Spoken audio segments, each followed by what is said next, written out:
But first, our top story deals with the Mississippi River that's going through quite the drought with lowering water levels and not so much relief in sight. John Kingston is here to tell us all about it. John, thanks for joining us this morning.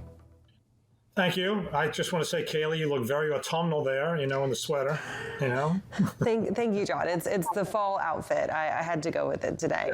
Anthony, you look the same. Every day, 24/7. John, let's dig on into it. Obviously, we know that the Mississippi River is hurting right now. Water levels have again dropped below where they should be for this time of year. We saw a limit on barge traffic for a little bit, but what does this look like right now as the situation continues to drag on? Well, we published a story yesterday, and it is very much a now story. It isn't really not looking at the long-range situation, which we know is pretty dire. The one thing I would say is that the data, you really want to look at this data in really, short bursts. The current data was not getting worse. That's the good news. The restrictions that American commercial barge lines publishes, they make them public, so they're kind of like become almost like a benchmark. Their restrictions on weight restrictions, et cetera, had not gotten any tighter when they published them, I guess, on Friday. They actually publish them, they say daily update, but they don't do them daily. But the Friday numbers had not gotten worse. The water levels at Memphis, which were a key, had actually gotten a little higher, though the forecast is for them to then get lower since. And what was the other aspect of it? Basically the whole thing was that nothing had really deteriorated in the last 4 or 5 days, but we know that the situation is pretty significant with major restrictions on barge depth, on major restrictions on width, on how many barges you could have across. The other minor piece of good news, I would say, is that there is a pretty significant rain forecast for the upper Mississippi later in the week. I was just looking at the forecast for Dubuque, and Dubuque is, for Thursday has like an all-day rain. So that's got to help too. And of course, this isn't a logistics thing, but we know that the real problem down further south is this saltwater intrusion in the Mississippi, and people on the really lower levels of the Mississippi, the Mississippi goes on for like 40, 50 miles after New Orleans. They use the Mississippi as their water source, and they're talking about some significant salinity in their water. So, you got to come in both ways, though obviously the salinity level is not a factor on shipping. And John, do we have any historical context for what this meant for barge in the past? And also, Kaylee, for you, can you talk to from a meteorologist aspect a little bit after about even kind of seasonality that this might have, or if we've seen anything like this before? Yeah, we'll let John go first with that one. Well, I was going to say, to find a level this bad, you got to go all the way back to, last year.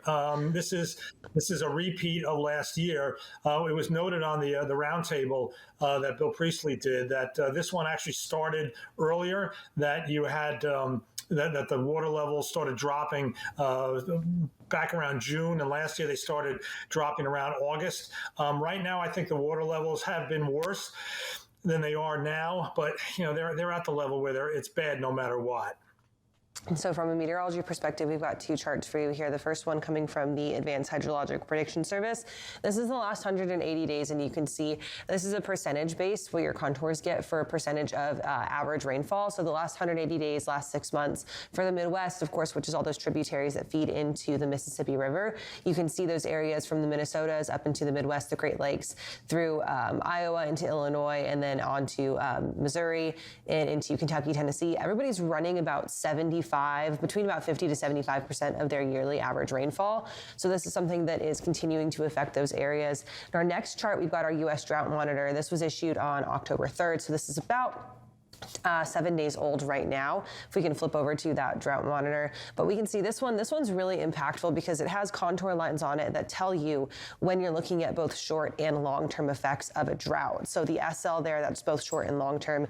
You can see right along that Mississippi Valley that runs between Minnesota and then the Great Lakes, and then down through the Mississippi Valley there, specifically into Iowa. And then once you get down to the southern Mississippi, in that Mississippi, Louisiana Delta area, you've got extreme drought, extreme or exceptional drought amount. Some of that has been up now for anywhere between about 2.5 to 4 months of this just continued dry spell. The El Nino that is setting up right now, it's continually slow to set up, should help alleviate just a little bit of that. As John was mentioning, we've got a pretty big rainmaker forecast for the upper parts of the Midwest later on this week. But when we see that longer term kind of climate pattern take hold, Anthony, typically we get a little bit more of a colder, wet pattern set up across the eastern half of the country. Hopefully, as we move into winter, that should help kind of tamp down on that drought just a little bit. I am surrounded by experts. And John, we're looking at... Yeah. It was noted on that roundtable last week that Bill did that trucks can help alleviate some of the shortage. I mean, if you've got limited, I shouldn't say shortage, but you've got limited barge capacity and you need to move product, then you can move to trucks, but it's nowhere near as efficient. The other thing that the barge rates are published. Barge rates are published every week by the Department of Agriculture in a grain shipping report that comes out. It's great stuff. And those rates for the week ended, I guess, a week and a half ago, had not, or maybe a week ago, whatever, had not risen. Actually, they fell slightly. They're quoted as a percentage of a 2000 baseline, and they actually fell slightly last week. Now, part of that is the report also was kind of a third quarter summary of the grain market, and they said that the export markets for the U.S. had not really been that strong the past few months. So demand for grain exports was a little bit reduced. So maybe that's one of the reasons why barge rates dropped slightly. It certainly isn't because there's been any significant alleviation of the water issues. So right now we're in a holding pattern for, this is again so short term. I don't want to predict even what's going to be out 2 weeks, but right now we're kind of in a holding pattern. It's not getting worse. It might get better. And so, John, of course, the timing with this is very significant because we are right in that kind of fall grain harvest season. Any other commodities that are being impacted by any restrictions or anything right now, or is it mostly just on that grain side? I think that I'm sure other commodities would be impacted by it as well. But so much grain moves on the Mississippi that I think the industry really looks to what's going on with that as their benchmark. I mean, if there are restrictions for grain, there's probably going to be restrictions for steel and other things. But grain is really the one that you can measure the most easily because you've got so much grain trade that there's a nice liquid market, no pun intended, liquid market for barges carrying grain more so than other products. So grain is really what everybody looks at. And John, in closing, while we have you here, of course, I have to ask any updates or anything that you are seeing right now in the oil market. Well, I don't know what's going on today. I haven't taken a look, but diesel did rise yesterday. Of course, everything rose yesterday in reaction to the Hamas-Israel situation.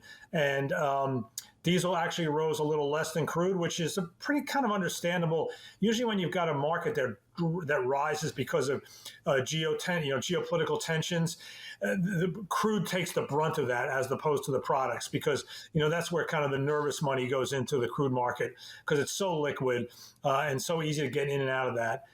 So diesel trailed it.